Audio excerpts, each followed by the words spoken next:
Hi, my name is Muriel Smith, and my presentation is going to be about the creation of culture in Oaxaca, Mexico.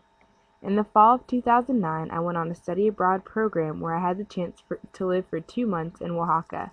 During this time, I learned that the culture in Oaxaca, Mexico is created through two main avenues, the rich history as well as their traditions.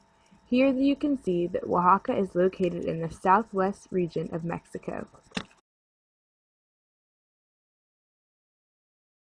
Just to give you a bit of historical background, Oaxaca was originally inhabited by the Mixtec and Zapotec people till the Spanish forces arrived in about 1721, and after settling, the Spanish decided to rename the portion of this land Oaxaca, as they saw the original name too difficult to pronounce. As the Spanish settled in Oaxacan territory, they brought with them a host of new diseases. Unfortunately, these diseases in effect killed 90% of the native population during that time.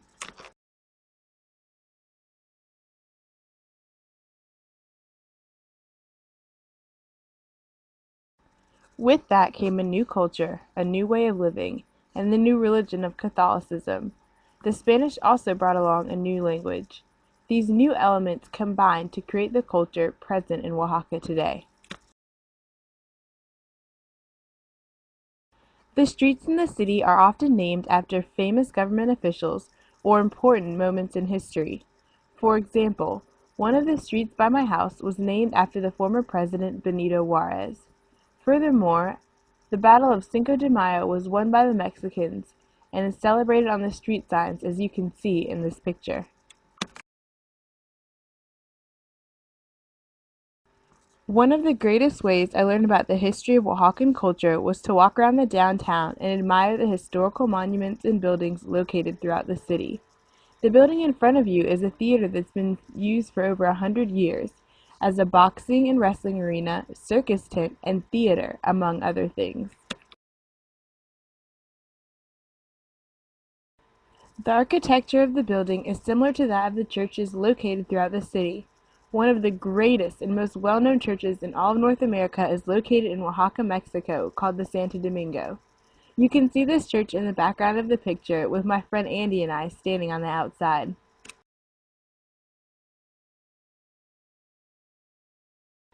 This church is well known for its elaborate decorations and tall stained glass paintings that truly captured my attention as I walked inside.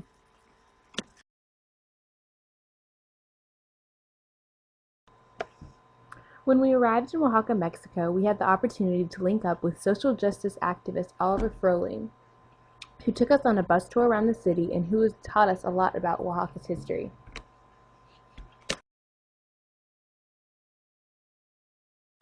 During our stay in Oaxaca, my group had the opportunity to take many field trips. Oftentimes we traveled in rented vans, but on this particular field trip we were able to take a bus that was used in the 1970s for protests. If you look closely at the ceiling, you can see a lot of the bumper stickers that were plastered on the walls.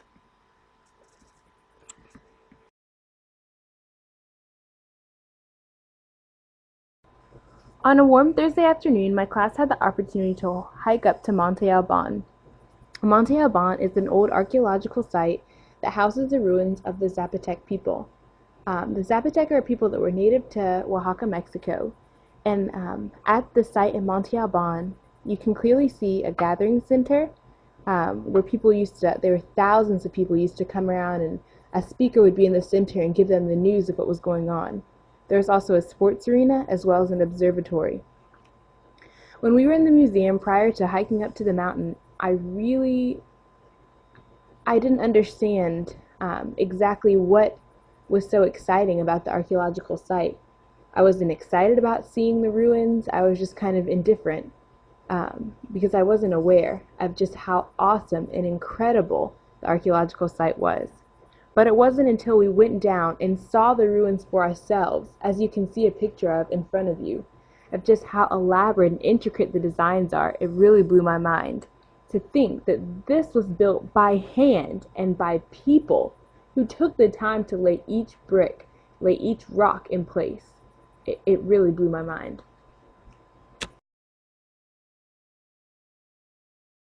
This is a picture of my classmates and I with our professors at Monte Alban.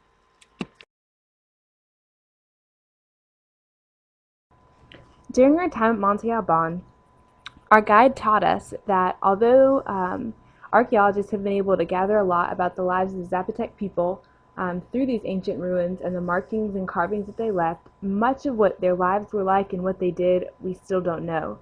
Much of what these buildings were used for remains unknown. One thing, however, she did tell me was that this land used to be flourishing with trees. There are tons of trees everywhere.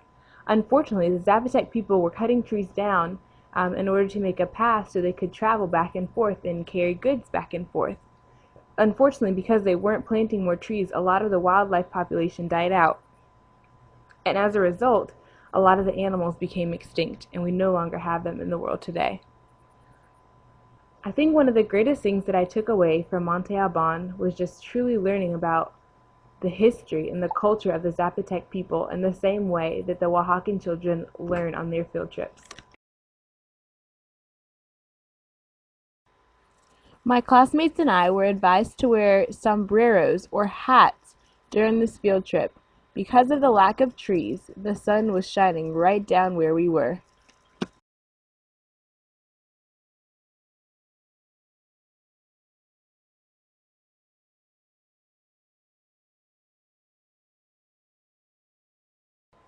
Today, Monte Alban is used as a historical learning site for Oaxacan elementary school students. Their teachers take them here on field trips to teach them about the history of their ancestors, how their ancestors lived, and what their ancestors did. This is truly important to the development of a culture. Learning their history is one way that Oaxacan children learn about who they are and the culture that they live in. This is imperative as it happens in the United States as well. While I was on the field trip, it made me think, how much do I really know about my ancestry? And how did all the field trips I took in elementary school help create my culture? Aside from history, tradition is another way that Oaxacans discover their culture. While I was in Oaxaca, I had the opportunity to witness the Day of the Dead celebration, or as they say in Oaxaca, La Dia de los Muertos. This is a celebration where Oaxacans honor their ancestors. And while it's celebrated in Oaxaca, it is not exclusive. It's also celebrated throughout Mexico. During this celebration, it is said that the dead come back and spend a couple days amongst the living. Altars are created with the deceased's favorite items that they may enjoy them on their stay. While I was in Oaxaca, I had the opportunity to experience the elaborate decorations for this festival, as well as get to know a little bit more about how Oaxacans specifically celebrate.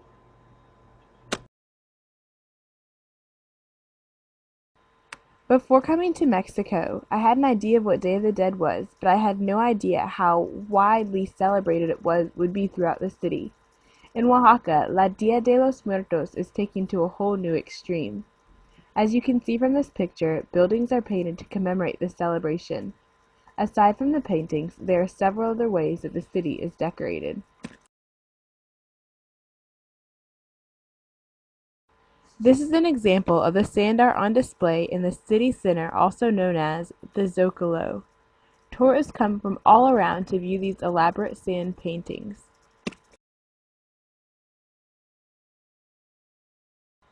I'm not entirely sure how the sand artists go about creating their work. However, it's very clear that the public has a lot of respect for their work because the entire time that the sand art was on display, not one piece of art was.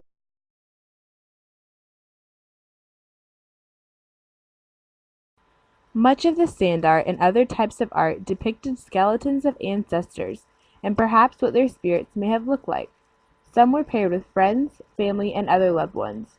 Others were dancing or doing perhaps some of their favorite activities.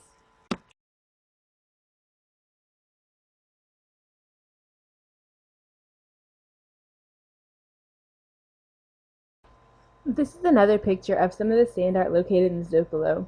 When I went to visit and take pictures, kids were sitting on their parents' shoulders trying to get a glimpse as well.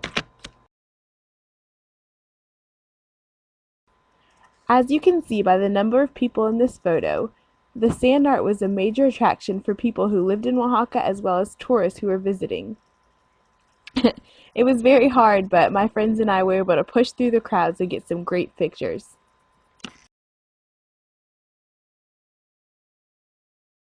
The Day of the Dead decorations don't just stop at sand art in the Zocalo. In the market where I was when I took this picture, there was food decorated for the Day of the Dead. Lollipops, chocolate, pastries, and ice cream cones. All things edible were adorned with Day of the Dead decorations. Furthermore, there is a special bread called La Pan de los Muertos, which is served throughout the celebration of the Day of the Dead. It's a loaf of bread with a special charm in it to commemorate the Day of the Dead celebration. Here's another piece of artwork that my friend came across that is made completely out of.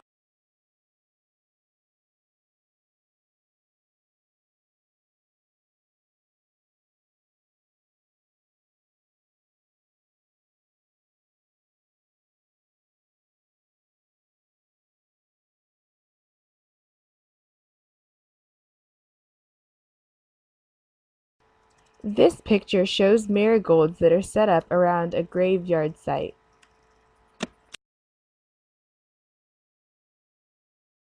An interesting fact is that the number of crosses on a gravesite represent the number of people buried there.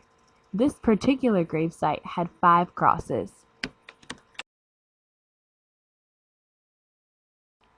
As I mentioned before, marigolds are known as the flower for the Day of the Dead. Oftentimes, people will take marigolds to the grave sites of their loved ones and place different colored marigolds on the plots.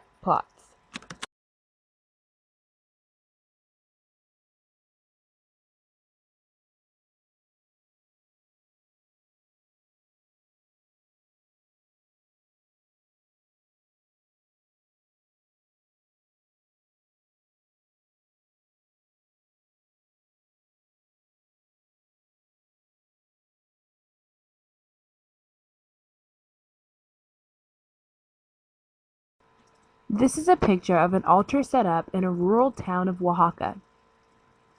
The altars are set up during the Day of the Dead, and this particular one is in a graveyard. As you can see, the celebration in rural Oaxaca is much less flashy as the one that's located in the city center. There are a lot less skeletons and a lot less tourist attractions. Rather, they stick to the true traditions of the Day of the Dead celebration.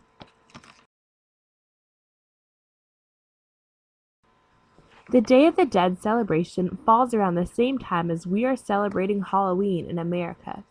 Something that I thought was really interesting was the number of Mexican children who are celebrating Halloween as well. There are a lot of children in the city center who are dressed up as ghouls and goblins just as we do here in America. I'm not sure if this is something they adapted from what they learned in their classrooms or if they were just doing it to amuse the American tourists. As you can see here, my friend Carrie thought it was pretty funny.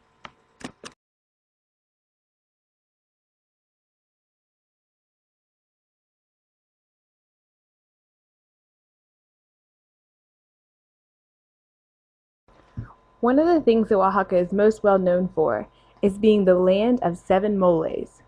Mole is a sauce that's used for cooking, and in Oaxaca there are tons of them. Oaxacan moles are very good and each has a different and unique taste. The Oaxacan food is something very specific to its culture that it takes very seriously and is a point of pride. This tradition of great food is one that is continually passed down from generation to generation. Here what I was doing was just taking a walk through the park when I decided to enjoy some of the foods sold by the street vendors.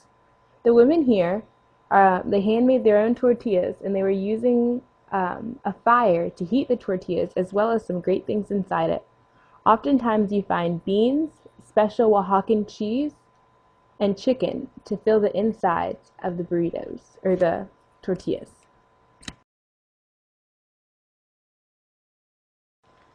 To conclude, I challenge each of you to think about your own culture. What is your history? What has your history taught you? And how does it affect the culture that you live in? What are the traditions that you see in your own culture? Are you a part of them? How do you take part in them? Are there family traditions you have? Traditions as a nation? All these things add up to create the culture that we live in today.